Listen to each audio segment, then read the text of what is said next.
Hello दोस्तों, agriculture study with live में स्वागत है। तो हम लोग ने मक्का पढ़ लिया था। अब हम लोग पढ़ेंगे जई। जई भी एक चारा वाली फसलें हैं जिसे पशु चाव से खाते हैं। तो चलिए पढ़ते हैं जई के बारे में। जई एवियना स्टाइवा, इसका बॉटनिकल नेम है एवियना स्टाइवा।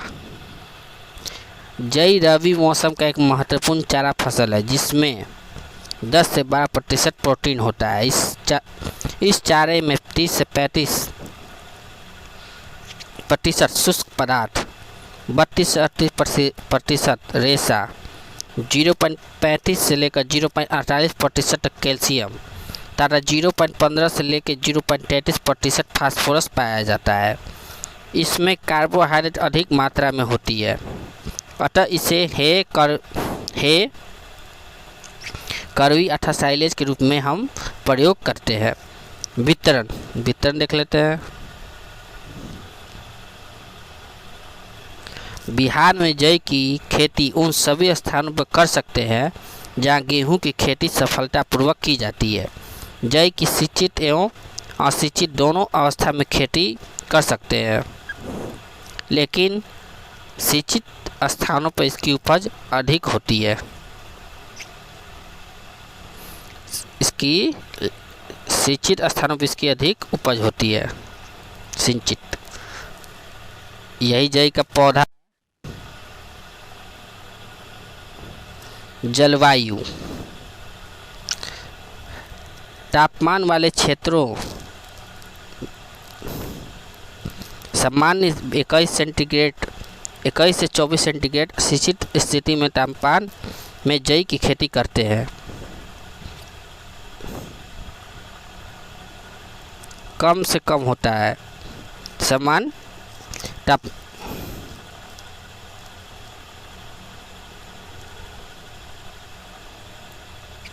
ऐसी दशा में फसल देर से पकती है। जई के सर्वोत्तम विधि के लिए वायुमंडलीय तापमान 15 से 25 डिग्री का होना चाहिए। इसका सम्मान होना चाहिए 21 से 24 सेंटीग्रेड। जई की खेती करते हैं।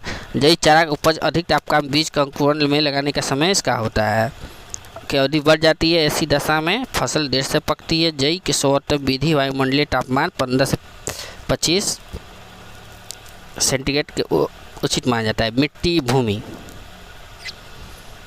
बलुई दोमट से लेकर मटियार दोमट किस्म की मिट्टी जई चारा के लिए उपयुक्त पाया गया है। यह फसल उष्णकटिबंधीय से लेकर शीतोष्ण कटिबंध क्षेत्र में इसकी खेती सफलतापूर्वक की जा सकती है। इसकी खेती क्षारीय भूमि में की जा सकती है, परंतु अधिक क्षारीय अथवा अम्लीय भूमि इसके लिए उपयुक्त नहीं है। किस्में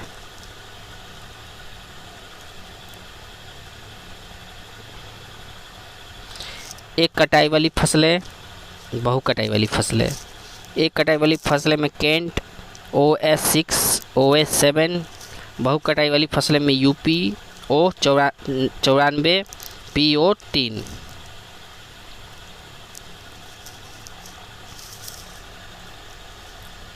खेत की तैयारी बुआई के पहले खेत भली प्रकार से तैयार करना चाहिए। यह तैयारी खेत में लगाई गई पूर्व फसल के ऊपर निर्भर करती है। खेत की पहली जुताई गहरी तथा 2-3 हल्की जुताई करके मिट्टी को भुरभुरा कर लेना चाहिए। बुआई का समय देख लेते हैं। इसकी बुआई मध्य अक्टूबर से लेकर जनवरी के प्रथम सप्ताह तक किसी समय भी की जा सकती है।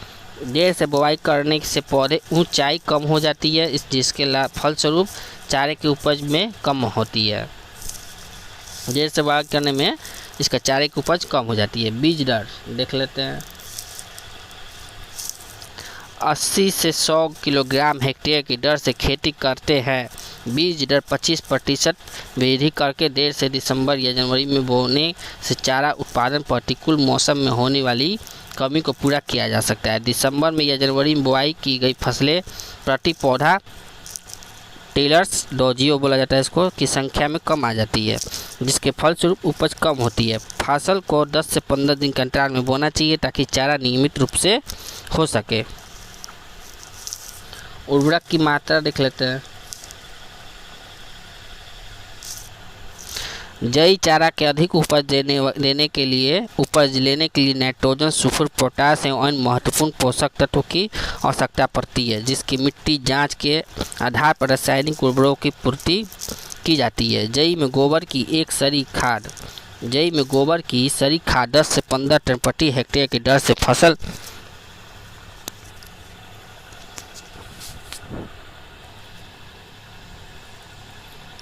अच्छी होती है। इसकी प्रयोग फसल लगाने के लिए 1 माह पहले करना चाहिए। यदि गोबर की खाद के साथ यूरिया का प्रयोग किया जाए तो चारे की उपज अधिक होती है। अगेती और मध्य अवधि में जातियों के लिए 80 से 100 किलोग्राम नाइट्रोजन प्रति हेक्टेयर तथा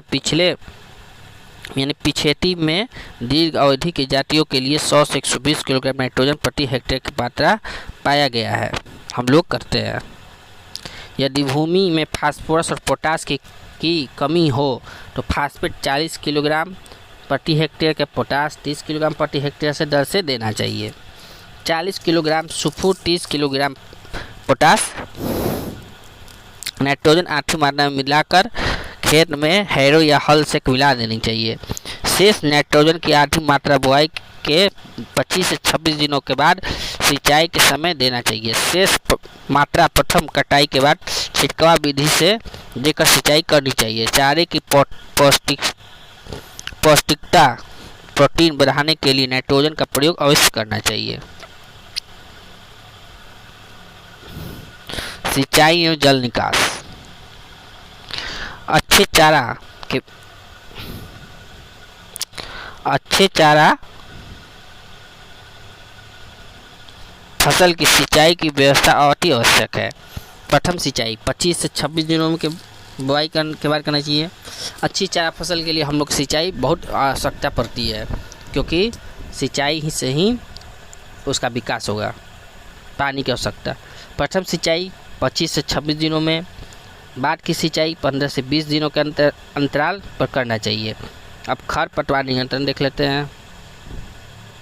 जई में खरपतवार नियंत्रण के लिए 30 से 40 दिन तक आवश्यक है। प्रथम सिंचाई के बाद खुरपी या होस से खेती की खरपतवार, कनाडा ठिसिल, कृष्ण नील, वनवायजी आदि उखाड़कर फेंक देना चाहिए। ये है खरपतवार के नाम है। कनाडा ठिसिल, कृष्ण नील, वनवायजी आदि उखाड़कर फेंक देना चाहिए। 2 से 4 डी 2-4D 0.5 किलोग्राम 500 लीटर पानी में घोलकर 1 हेक्टेयर भूमि में फसल को खरपतवार पर समान रूप से छिड़काव करनी चाहिए, ताकि खरपतवार नियंत्रण हो सके। फसल की सुरक्षा देख लेते हैं। बहु कटाई वाली किस्में 3 से 4 कटाई की जा सकती है। एक कटाई वाली किस्में में प्रथम कटाई बुआई में 50 दिनों के बाद दूसरी कटाई और दोनों दूध अवस्था में करनी चाहिए। पौधे की कटाई 6 से 60 सेंटीमीटर तक की ऊंचाई पर हम लोग कर सकते हैं। उपज एक कटाई वाली किस्में प्रथम कटाई में 200 से 250 कुंटल हरा चना हेक्टेयर होता है। दूसरी कटाई में 150 से 200 क्विंटल हरा चारा होता है, हेक्टेयर प्राप्त होता है। वहीं अच्छी प्रबंध कर बहु कटाई वाली किस्में हरे चारे की उपज में 450 से 550 क्विंटल प्राप्त कर सकते हैं। तो दोस्तों, मैंने आज यही समाप्त कर दिया। अगर मेरा वीडियो अच्छा लगा हो तो लाइक, सब्सक्राइब एंड शेयर अवश्य करें, और कोई दिक्कत हो तो कमेंट बॉक्स में ज़रूर हमसे पूछें। नमस्कार।